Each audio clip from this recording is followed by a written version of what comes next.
Y muy buenas. El viaje hacia el misterio de este viernes comienza aquí, en este episodio, un episodio más de nuestro programa, de nuestra sección Viernes de Misterio, aquí en su programa Nocturna RCN, con emisión nacional y por supuesto para nuestra vasta audiencia en el resto del mundo. Gracias por estar aquí siempre con nosotros, por abrir esta ventana de todos los viernes e ingresar a este maravilloso mundo del misterio, de las cosas insólitas, de a veces la realidad tiene tantos matices que parece que no fuera real, sino pareciera que fuera un cuento o una historia de ficción. Quiero invitarlos antes de iniciar, tenemos ya nuestro gran invitado de esta noche. Quiero que participen, que nos escriban, que esto sea un ejercicio de doble vía. Nosotros emitimos este programa, pero que ustedes también nos opinen, que envíen sus comentarios y así podemos retroalimentarnos. Nos escriben en nuestro canal de YouTube, búsquenos, active la campanita, opine, comparta nuestros episodios y ahí podemos hacer crecer esta maravillosa familia del misterio. Estamos en YouTube como Pandemia Misterio. Pandemia Misterio. Así nos encuentran en YouTube. Tenemos también una cuenta en Instagram que es Pandemia Misterio _ Pandemia Misterio _ Y también estamos en iVoox, en el podcast de iVoox como Sentido Radiofónico. Ya está con nosotros nuestro invitado. Quiero darle una gran bienvenida a nuestra audiencia en Colombia. Él es don Fernando Rueda. Él es un investigador, un estudioso español, tal vez una de las personas que más conoce ese oscuro o difuso mundo del espionaje en nuestra Iberoamérica. Conoce muy bien el tema del espionaje en su país, en España, y recientemente ha publicado un libro maravilloso que se titula Al servicio de Su Majestad, que precisamente nos explica o nos trae revelaciones de todo ese mundo del espionaje, pero en relación con la monarquía de su país. Don Fernando Rueda, bienvenido, gracias por atendernos. Es un placer estar contigo, Diego, y sobre todo estar en Colombia, aunque sea de una manera virtual. Usted siempre ha sido una persona, un investigador que le ha seducido el tema de las agencias de inteligencia, ¿no? Este es un libro reciente, tiene pocos días de ser publicado al servicio de Su Majestad, pero entiendo que usted tiene otros textos que también están en relación con ese mundo, ¿no? Sí, mira, yo empecé a investigar a finales de los años 80 en España. Yo soy periodista y trabajaba primero en el Ya, tal, en revistas importantes como la revista Tiempo, la revista Interview, y a mí me gustaban los temas de espías, y entonces me gustaba John le Carré y me gustaba todo eso. Lo que pasa es que en España, en aquellos años, como pasa en muchos países, ¿no? Cuando tienen regímenes dictatoriales no se puede hablar de los servicios secretos. Y cuando avanzan, cuando llegan las democracias, muchas veces los servicios secretos se constituyen como un ente muy poderoso. Y entonces aquí nunca se había publicado un libro sobre el servicio secreto español. Y eso es lo que yo hice. En 1993 rasgué ese velo que impedía el acceso a esa información y publiqué un libro que se llamaba La Casa.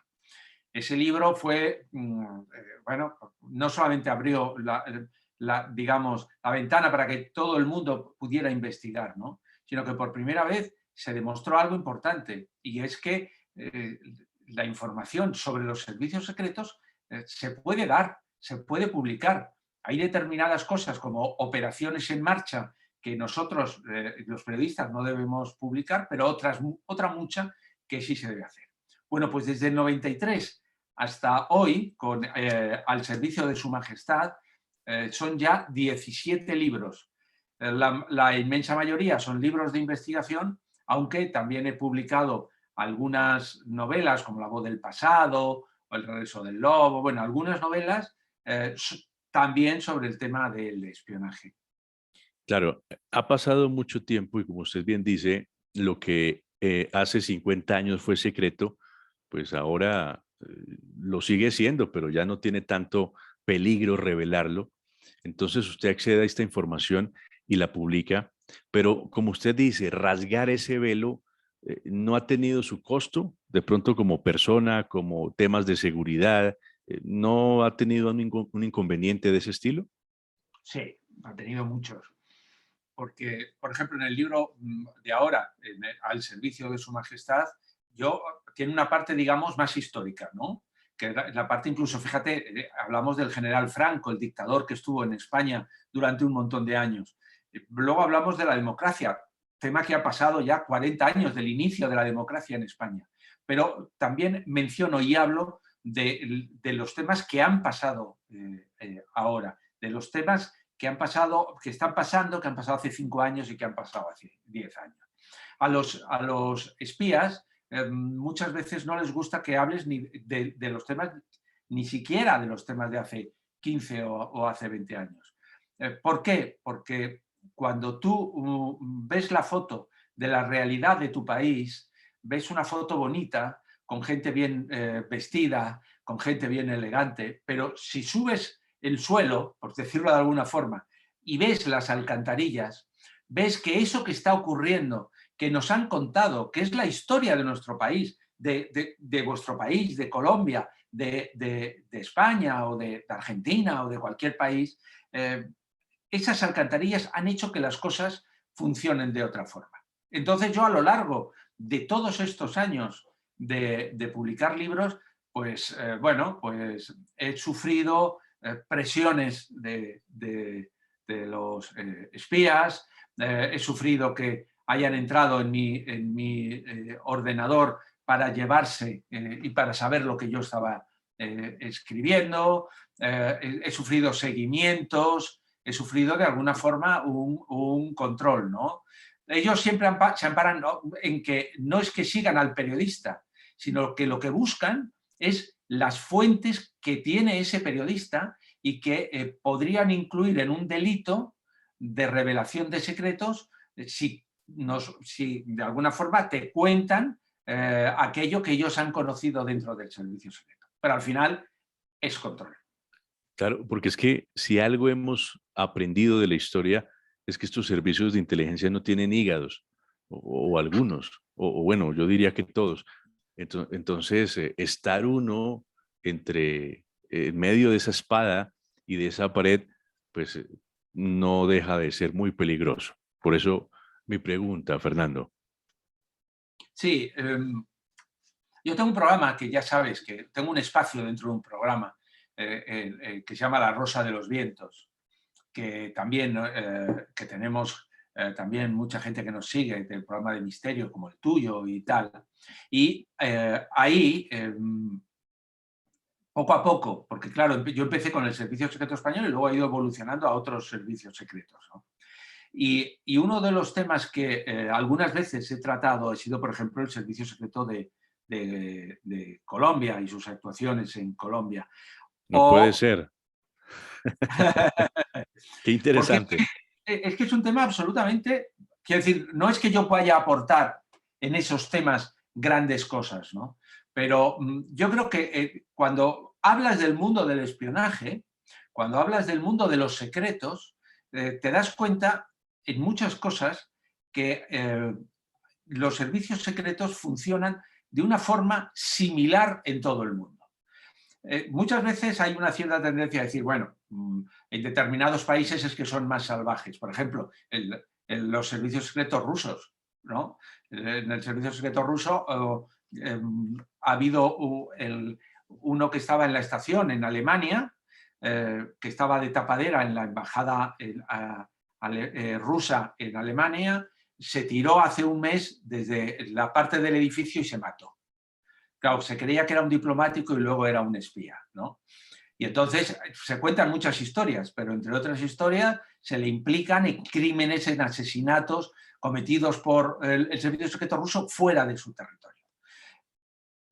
Obviamente, las democracias tienen más facilidad para controlar a los servicios secretos, pero las dictaduras, y yo he contado muchos casos en España, en Argentina, en muchos sitios, cuando está la dictadura no hay quien les controle, ¿no?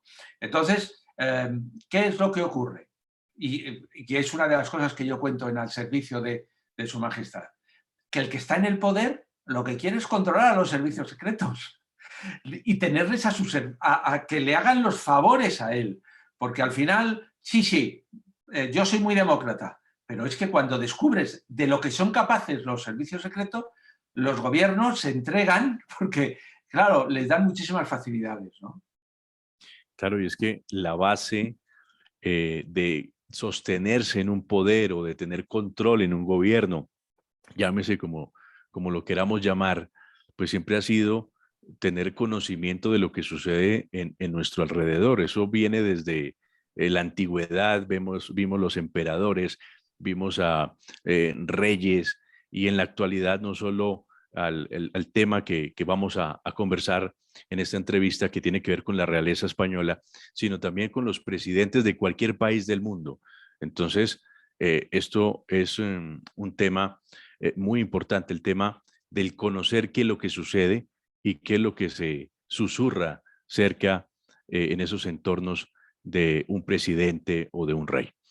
Bueno, don Fernando, eh, el 9 de noviembre de 1948 llega a España un tren, allí un pequeño que había nacido y crecido sus primeros años en el exilio, llega muy tímido, llega totalmente absorto, era una persona que no tenía un gran don de gente, pese a ser muy pequeño, era muy tímido, pero sí muy inteligente, muy perspicaz, muy observador. Hablo de don Juan Carlos de Borbón. Llega por pedido o por una negociación que habían hecho un tiempo antes don Juan de Borbón, su señor padre, con nada más y nada menos que el dictador Franco, que llevaba ya varios años en el poder en España. La realeza no estaba en España, estaba radicada en el exilio en Portugal y tuvo que ser así porque Franco los persiguió y si hubiesen estado en España, pues estarían en un calabozo o algunos de sus miembros no existirían. La negociación fue que don Juan Carlos estaría, no sé si al cuidado del dictador, pero tenía que estar estudiando, educarse en España, conocer su cultura, porque, repito, él nació en el exilio y no, pese a ser español por sangre y tradición, no había crecido aún, conocido su tierra. Llegó allí procedente de Estoril, de Portugal, llegó a Villaverde, en la estación de tren, allí fue recibido y empieza una historia que no deja de ser maravillosa por todos los matices que tiene. También muy enigmática, porque el rol que jugó Franco con la relación con ese muchachito, ese pequeño joven, fue, no sé si muy estrecha, no sé si muy íntima, no sé si Franco llegó a ser como una figura paterna para él, pero lo cierto es que él lo apadrinó y puedo decir que como un crisol le fue dando su forma hasta tal punto de que muchos decían de que el sucesor, y así fue, el sucesor de Franco fue nada más que don Juan Carlos I de Borbón. Aquí empieza esta historia, pero yo quiero iniciar esta conversación, Fernando, preguntándole si no hubiese sido por los servicios secretos y su relación y servicios que le prestaron a la monarquía, tal vez hoy, en este siglo XXI, no existiría la monarquía española? Mira, sinceramente, yo creo que no. Yo creo que no. Vamos a ver, yo cuando he escrito el libro, cuando he hecho al servicio de su majestad, yo cuando trabajo como periodista de investigación, ¿no? Yo doy clase de periodismo de investigación. Por lo tanto, tantos años ejerciendo la clase, dando clase y tantos años trabajando, me ha llevado a considerar algo muy importante. Y es que lo importante es la apreciación de los datos. Es la apreciación que, como periodista, yo lo que tengo es que ofrecer una información y luego ya sacar conclusiones. O que la saque el que lee el libro. Pero yo, después de eso, lo que a mí me deja claro es que el servicio secreto, durante la época de Franco, lo que hizo básicamente fue espiar a Juan Carlos. Es que no se fiaban de él. Es que Juan Carlos al final era digamos, el hijo de lo que en aquel momento se llamaba un rojo. Es decir, era alguien un progre que era don Juan. Por lo tanto, no se fiaban de él. Pero no fiándose de él y espiándole, al mismo tiempo que le espiaban, sobre todo ya en los últimos años del dictador, lo que hace es protegerle para que sea su sucesor. Entonces, esta extraña circunstancia hace que en realidad es el franquismo el que le pone. Y cuando le atacan y cuando hay gente dentro del propio franquismo que le quiere quitar el poder, es Franco y los servicios secretos los que le protegen. Por lo tanto, cuando llega al poder, llega bajo esa protección, a la que hay que sumar la protección de la CIA. Juan Carlos fue lo suficientemente inteligente para darse cuenta que necesitaba alguien que le respaldara. No se pasa de una dictadura a una democracia así por así si no tienes grandes apoyos. En aquellos momentos estamos en la Guerra Fría y la Guerra Fría, que se vivió intensamente en Europa, hacía que Estados Unidos tuviera un terror, un pánico total a Rusia y que Rusia se lo tuviera a ellos. Bueno, pues Estados Unidos quería que España, cuando muriera Franco, no pasara a ser una dictadura comunista. Y entonces, ¿qué hicieron? Se llegó a un acuerdo con Juan Carlos, acuerdos secretos, para que yo te ayudo y tú me ayudas. Es decir, que cuando tú llegues vas a meter a España en la OTAN, vas a meter a España en la Unión Europea, vas a hacer una serie de cosas. Por lo tanto, le protegen. Y luego, lo que los datos que yo he aportado en el libro demuestran es que desde ese momento el rey lo que hace cada vez que tiene problemas que pueden ser muy costosos para su imagen o para la seguridad del Estado, quien se lo soluciona es el servicio secreto. El servicio secreto es el que está ahí cuando al rey le descubren que tiene dinero o que le han dado dinero de una forma que supuestamente no es muy legal. O cuando le chantajean de alguna señorita que tiene vídeos comprometedores. Entonces, yo puedo sacar en virtud de estos 50 años que el rey está ahí gracias al servicio secreto. Sí, pero también te diré otra cosa. Yo creo que gracias a los servicios secretos están en el poder montones de gobernantes en todo el mundo. Porque esto mismo que yo he hecho aquí, yo me lo he encontrado a lo largo de los años que ha pasado en muchos países. Qué interesante. La relación que tenía España, la España franquista, con Estados Unidos era muy sólida, ¿no? Porque lo que usted acaba de comentarnos, el tema, la preocupación en ese momento de los Estados Unidos de que no se esparciera como un virus esa ideología comunista, llevaba a que apoyara o tuviera de aliados a estas personas que perseguía el comunismo como fue Franco.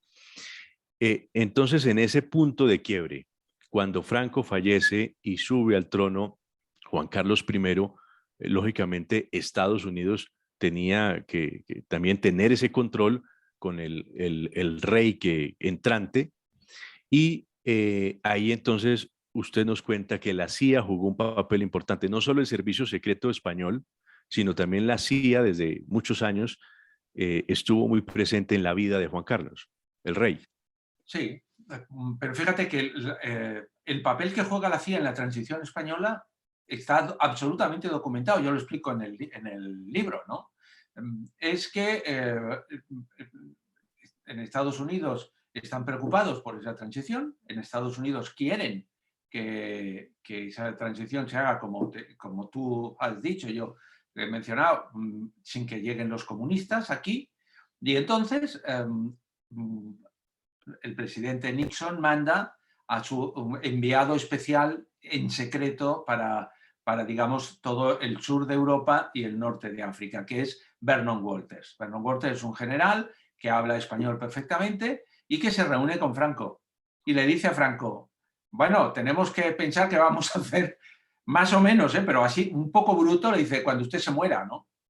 Y entonces Franco le dice que lo tiene todo atado y bien atado, pero ante la preocupación de Estados Unidos y de Vernon Walters, es que hay que reconocer que Estados Unidos es quien ha salvado la democracia, la dictadura de Franco, quien le ha apoyado, quien le ha liberado del bloqueo. Y entonces es cuando le dice, pero para el día a día puede usted ponerse en contacto con el vicepresidente Carrero Blanco y vamos a poner de acuerdo al SECET, que es el antecesor del actual Centro Nacional de Inteligencia, el Servicio Secreto Español, y se ponen de acuerdo con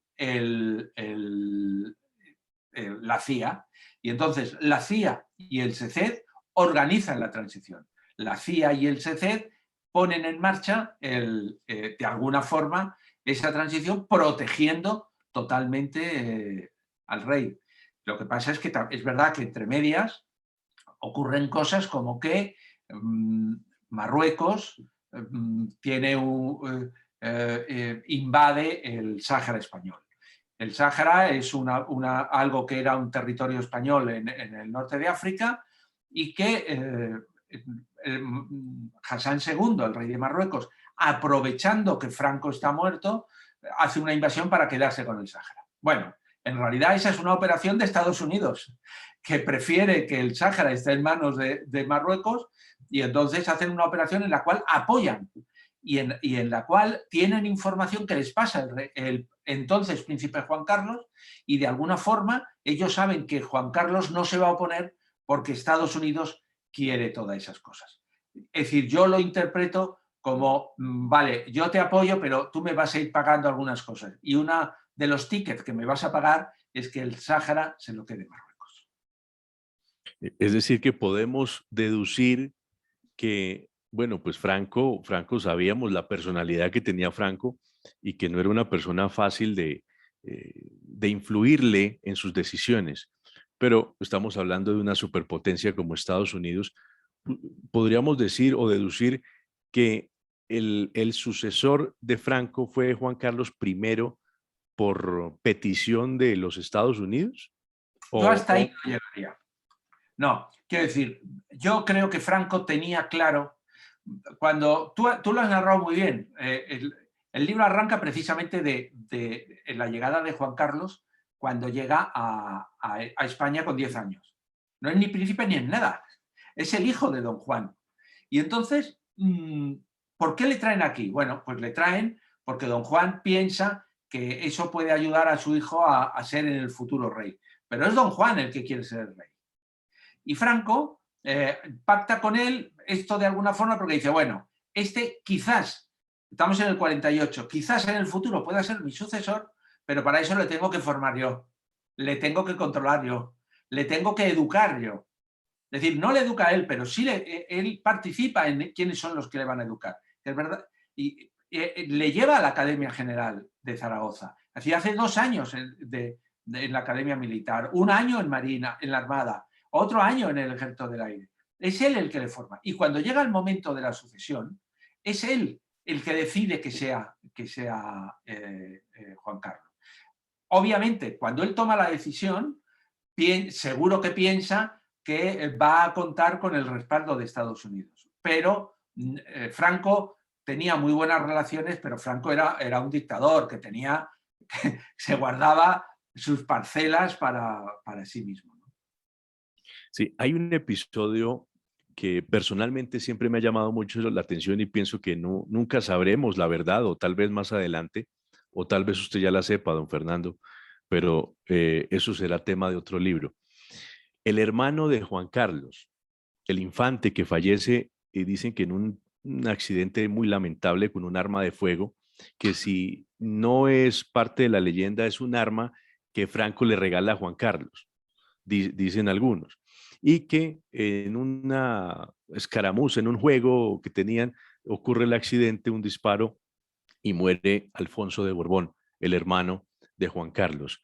Sabemos lo que esto le afectó al padre de Juan Carlos, a don Juan, tanto así que algunos historiadores llevan a decir que aborreció en momentos a su hijo, a Juan Carlos, pero no se sabe, no hay muchos detalles de qué fue lo que sucedió en ese hecho. Algunos ociosos, algunas personas muy atrevidas han dicho que fue un plan de Franco para querer eh, tallar más a la monarquía, a don Juan, con el caso de que era un arma regalada por Franco y muere un miembro de la casa real. Yo personalmente, Diego, yo no conocía eso del regalo de Franco de una pistola. Es decir, ya me extraña que Franco le regalara una pistola a un niño de 12, no sé cuántos años tenía en aquel momento, 12 o 13 años. Eso me extraña, era sobre todo porque no regalas Pero, una pistola a un niño. pero creo que él era mayor, ya estaba como en la academia militar, Ya, Juan Carlos. yo esa parte de la historia, sinceramente, no la había oído nunca. ¿Eh? No digo que no sea, es decir, que no lo sé, porque sabes que esto, para el libro, como no es parte, digamos, no le he visto relación con los servicios secretos, no lo he visto. Entonces, eso me extraña, ¿no? Es decir, sobre todo porque se supondría que Franco ha convencido a Juan Carlos para que mate a su hermano, ¿no? Que me parece algo muy complicado, porque lo que yo sí he sabido, y que lo dicen los historiadores, ¿no? Es que Juan Carlos, sobre todo cuando era joven, tenía problemas para conciliar las presiones, por un lado de su padre y por otro lado de Franco. Solo con el paso de los años se va dando cuenta de que al fin puede llegar un momento, pero ya cuando es más mayor, de que va a llegar un momento en que quizás Franco le quiera a él de sucesor y no a su padre. Y entonces él planifica ese momento y piensa si va a aceptar ese ofrecimiento, ¿no? Pero durante todo el tiempo él juega con esa tensión del padre y del ex. A mí esa historia no me suena bien, Diego, pero vamos, que no lo sé, la verdad. Bueno, es que nadie lo sabe. Eso es, Claro. esperemos que en algún momento se sepa si existe, no sé, alguna versión, algún documento que se cuele y que un investigador avesado como usted pueda lograr dar con él. Fernando, entonces, este pequeño muchacho, 10 años, llega Juan Carlos a España. Poco a poco se va dando cuenta de que es muy observado y que allí está ese servicio de inteligencia, que él hasta su más mínimo movimiento es observado, es registrado y, y bueno, él va creciendo, se va dando cuenta de cómo es el telemaneje en el poder y empieza a usar ese poder de los servicios de inteligencia a su favor. ETA, por ejemplo, era una amenaza muy latente en ese momento para la monarquía, ¿no?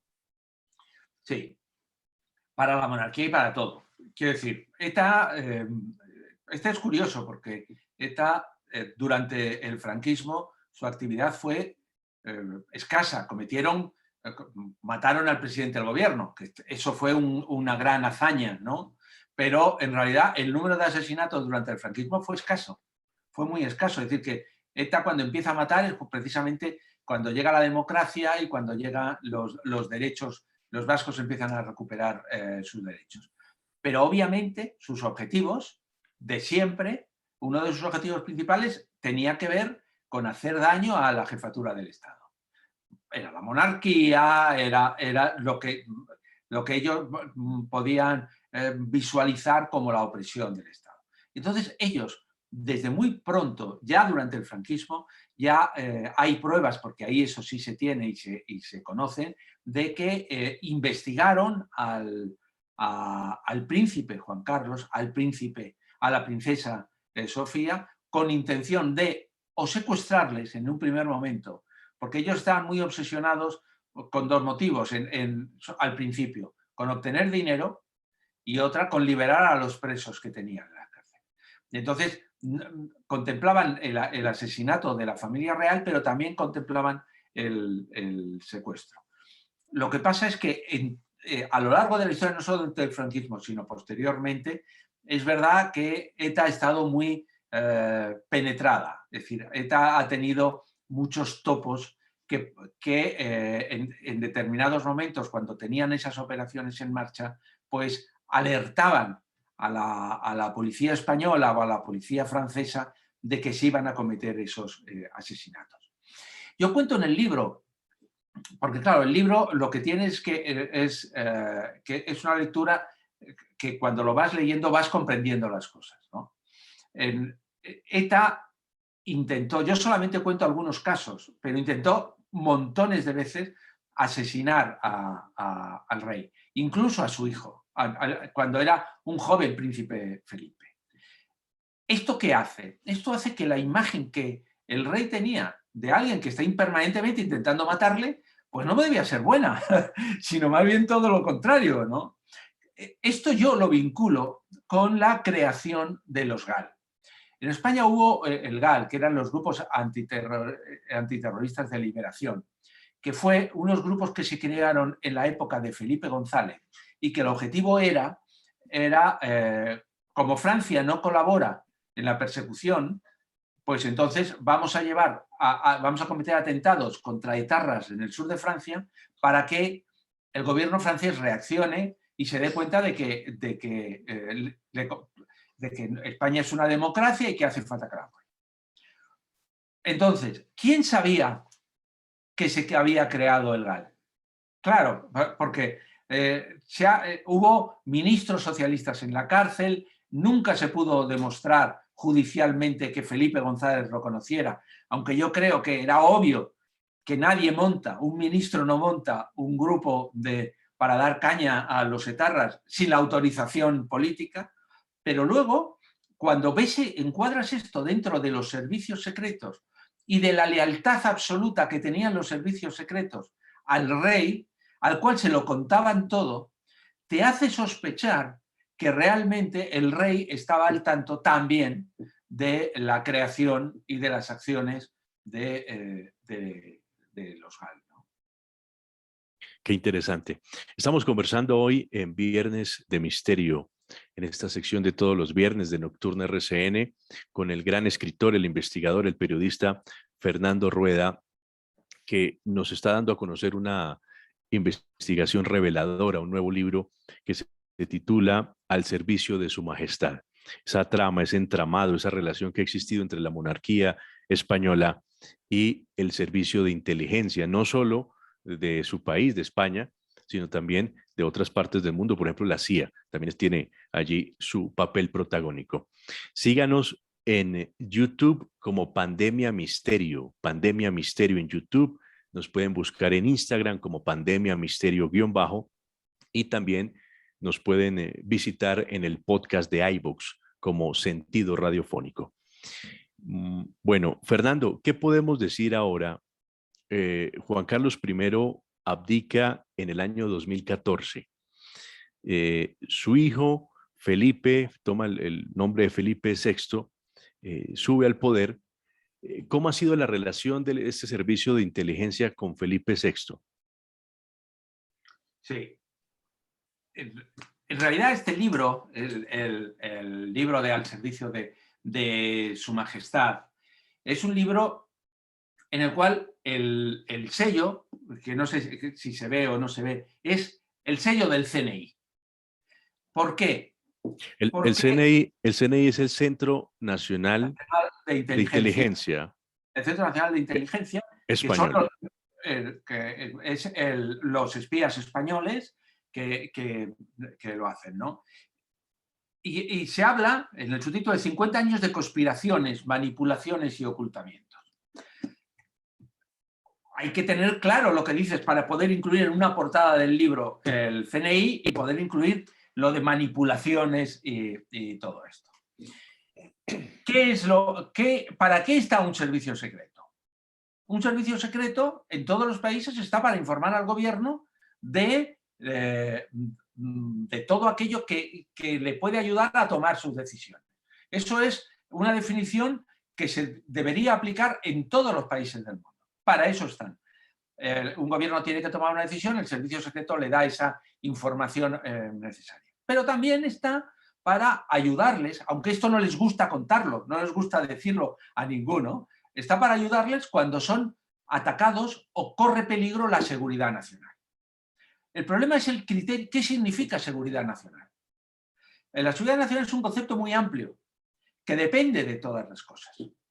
Seguridad nacional es, sin duda, cuando el gobierno, cualquier gobierno, por ejemplo, es chantajeado o presionado por un gran banco mundial, ¿no? Entonces, ahí obviamente se ve claramente que el servicio secreto tiene que intervenir para saber qué está pasando, qué está haciendo y reaccionar y defender al Estado. Pero ¿qué pasa cuando un servicio secreto se entera de que hay una mujer que tiene información sobre los negocios del jefe del Estado, que tiene información sobre relaciones que ha tenido ese jefe del Estado? ¿O qué puede hacer un servicio secreto cuando el jefe del Estado tiene una relación que puede perjudicar al país, ¿no? Es decir, esas son preguntas que se hacen importantes en el libro cuando hablamos de conspiraciones, manipulaciones y tal. Bueno, pues el servicio secreto español, como hacen otros servicios secretos, lo que hace es ampararse en la seguridad nacional para proteger al rey. Porque dice, es que si esta información se sabe, puede perjudicar al Estado. Y entonces, esa información estoy hablando de algo que ha ocurrido en este siglo en España. Entonces, el CNI interviene. En este caso, el CNI, que estamos hablando del caso de Corina Larsen, que es alguien que empezó siendo una amiga del rey y luego fue su amante, y el rey la utilizó como enviada suya para determinados asuntos de Estado, ¿no? Asuntos, negocios internacionales. El CNI le avisa en el año 2004-2005 que es una amistad peligrosa. Le dice que no se acerque a ella. Le pide que se aleje de ella. Incluso, por propia iniciativa, la boicotean en determinados negocios y además establece lo que en España se llama un control integral de relaciones. Es decir, espionaje 24 horas. ¿Eso qué supone? Seguimientos, controles, entrada en Internet, espionaje de su teléfono, creo que vosotros le llamáis chuzadas, ¿no? A eso. Y eso sin decírselo al rey. Es decir, protegen al rey a pesar de que el rey no quiere que le protejan. Esto genera que en el año 2014, como el rey no les hace ni caso, genera que el rey, ante las presiones, ante la información que hay, ante los errores que ha cometido, tenga que dejar la corona y pasársela al rey Felipe. El rey Felipe tiene menos problemas. ¿Por qué? Porque cuando un rey es más normal, es decir, más normal, entre comillas, ¿no? Me ha salido esto. Es decir, que no tiene amantes, que no tiene preocupación por conseguir una fortuna, cuando no tiene amistades peligrosas es muy... entonces el servicio secreto se limita a informarle, a contarle cosas, ¿no?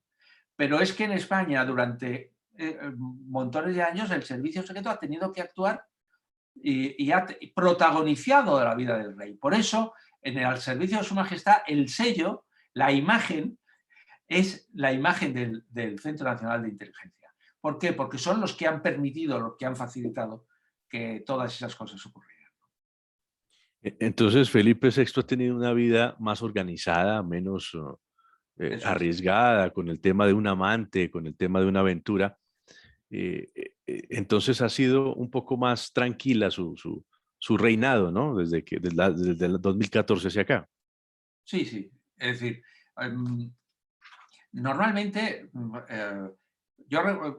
en Francia hubo un presidente que se llamaba François Mitterrand, que es muy conocido, François Mitterrand. François Mitterrand ganó la presidencia de la República, o sea, jefe de Estado como Juan Carlos, y que se dotó de una unidad de espionaje especial que se dedicaba a, entre otras cosas, a impedir que se supiera que él vivía en una casa, en la casa oficial con su mujer y sus hijos, y que al lado del Palacio del Elíseo tenía una amante y una hija que era de él también. Entonces, claro, él no quería que se supiera que tenía 2 familias y que vivía con 2 familias. Y cuando se le descubrió que tenía un cáncer muy malo, hizo que se ocultara. Porque claro, si se iba a presentar a la reelección, que por cierto ganó, no la iba a ganar si la gente sabía que tenía cáncer y que solamente podía trabajar 2 o 3 horas al día. Eso, cuando un presidente tiene una vida complicada, familiarmente, particularmente, los servicios secretos, aparte de informarle, se tienen que dedicar a cuidarle y a protegerle. Pues eso es lo que ha pasado en España durante muchos años, pero que ahora mismo no pasa. ¿Por qué? Porque el rey Felipe, digamos, que hasta ahora lleva una vida ordenada, y cuando uno lleva una vida ordenada, bueno, pues es todo mucho más sencillo. Aunque decía un expresidente colombiano que un hombre tenía una catedral y muchas iglesias. Entonces, nos hemos dado cuenta cómo durante varios momentos de la vida, en el tema del poder, pues estos jefes de Estado, estos reyes, presidentes, recordemos por ejemplo el escándalo de Bill Clinton cuando era presidente en los Estados Unidos con Mónica Lewinsky. Entonces, siempre ha habido ese desliz humano, que uno no estamos aquí para juzgar, pero que eso ha hecho también que sea su talón de Aquiles, ¿no? En algún momento dice, es mi vida personal, pero se convierte en público y eso afecta su imagen, su reputación y, por supuesto, su influencia o su control en el poder. Yo estoy seguro, Diego, que tú y yo estarás de acuerdo conmigo en que cada uno puede hacer en su vida privada lo que le dé la gana. Y a mí me la refanfinfla, si me permites la expresión, en lo que hagan en su vida privada. Lo que pasa es que cuando eso afecta al Estado, entonces ahí tenemos un problema. Claro. Fernando, me causó curiosidad lo que me contó ya para ir terminando esta grata conversación. Lo que me contó al comienzo de esta charla sobre su interés por el servicio de inteligencia colombiano. No sé si eso simplemente fue algo de trámite o le llamó algo la atención. ¿Qué descubrió? No sé, ¿qué nos quiere contar? No, es decir, yo no he investigado, yo investigo al Servicio Secreto Español, pero digamos que mi interés por el Servicio Secreto colombiano es algo, ¿no?, de aquello que habéis ido publicando en Colombia, solamente que de alguna forma me parecía tan sumamente interesante que yo quería contarlo en mi programa, porque en La Rosa de los Vientos hablamos de espionaje, pero no hablamos solo del espionaje español, hablamos de los rusos, hablamos de otros países.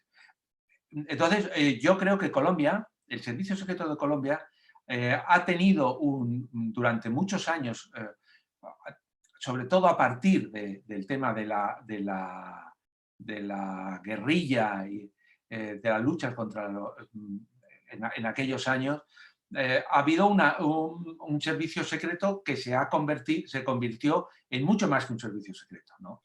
Se convirtió en los servicios parecido, digamos, de alguna forma a lo que son los servicios secretos de las dictaduras, que aparte de espiar, actúan, ¿no? Que aparte de espiar, persiguen.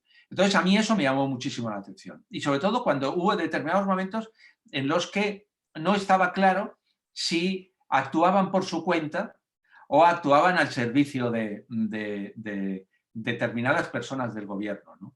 Porque actuar por su cuenta me parece lo más deleznable que puede pasar.